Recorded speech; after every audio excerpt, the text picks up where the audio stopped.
హాల్లో ఉన్న వేదవతి దగ్గరకు వచ్చి ఇంతలో అక్కడ వాళ్ళ అమ్మ ఉండడం చూసి వరలక్ష్మి అయితే, అమ్మ విష్ణు గారు కనిపించారా? విష్ణు గారు బయట కూడా లేరమ్మా, ఎక్కడికి వెళ్ళారు విష్ణు గారు ఏం కనిపించడం లేదు అని చెప్పి అంటూ ఉంటుంది. అది విని వేదవతి అయితే ఇలా అంటూ ఉంటుంది, ఇంట్లో పిల్లలిద్దరూ కూడా విష్ణుని అనరాని మాటలన్నీ అన్నారు. ఆ మాటలన్నీ పడి విష్ణు ఎలా ఇంట్లో ఉండగలడు?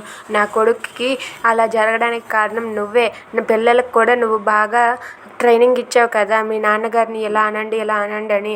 అందుకే పిల్లలు అనరాని మాటలన్నీ కూడా నా కొడుకుని అన్నారు అని చెప్పి వేదవతి అంటుంది. అది విని వరలక్ష్మి అయితే ఒక్కసారికి షాక్ అయ్యి ఈ కంగారు పడుతూ ఉంటుంది, విష్ణు గారు ఎక్కడికి వెళ్ళారా అని చెప్పి. ఇంతలో తన రూమ్లోనికి వెళ్ళేసరికి అక్కడ డైనింగ్ టేబుల్ దగ్గర ఒక లెటర్ ఉండడం చూసి, ఏంటి లెటర్ అని చెప్పి ఓపెన్ చేసి చూస్తుంది. చూడగానే విష్ణు గారు రాసింది. ఏంటిది విష్ణు గారు ఏంటి ఇక్కడ రాసి పెట్టారు అని చెప్పి చదువుతూ ఉంటుంది. హాయ్ వరలక్ష్మి, నేను విష్ణుని. నన్ను నా పిల్లలు దూరం పెడుతున్నారు. నా పిల్లలు దూరం పెడితే నేనైతే మాత్రం ఉండలేను. నేను ఒక తప్పు చేశాను. ఆ తప్పుకి ఇప్పుడు శిక్షను అనుభవిస్తున్నాను. ఏ భర్తకైనా సరే భరించలేనిది ఏమిటి తెలుసా?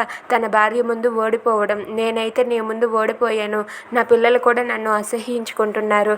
అందుకారణంగా నేనైతే మాత్రం ఇక్కడ ఉండలేను. ఇక ఉన్నా సరే బ్రతకలేను కూడా. అందుకే నా పిల్లలకు దూరమై నేనైతే ఉండలేను. అందుకే నేను ఇక్కడ నుండి పూర్తిగా శాశ్వతంగా వెళ్ళిపోతున్నాను. ఇక నేను తప్పిపోయాను, కనిపించడం లేదు అని చెప్పి మీరేమీ ఇంటి దగ్గర కంగారు పడవద్దు అని చెప్పి విష్ణు అయితే ఆ లెటర్లో రాసిపెట్టి, ఇక నేను మీకు కనిపించను అని చెప్పి రాసేస్తాడు. ఇట్లు విష్ణు అని చెప్పి ఉంటుంది. అదంతా చదివి వరలక్ష్మి అయితే ఒక్కసారిగా షాక్ అయ్యి అలా ఉండిపోతుంది. ఏంటి విష్ణు గారు ఎందుకు ఇంత పని చేశారు?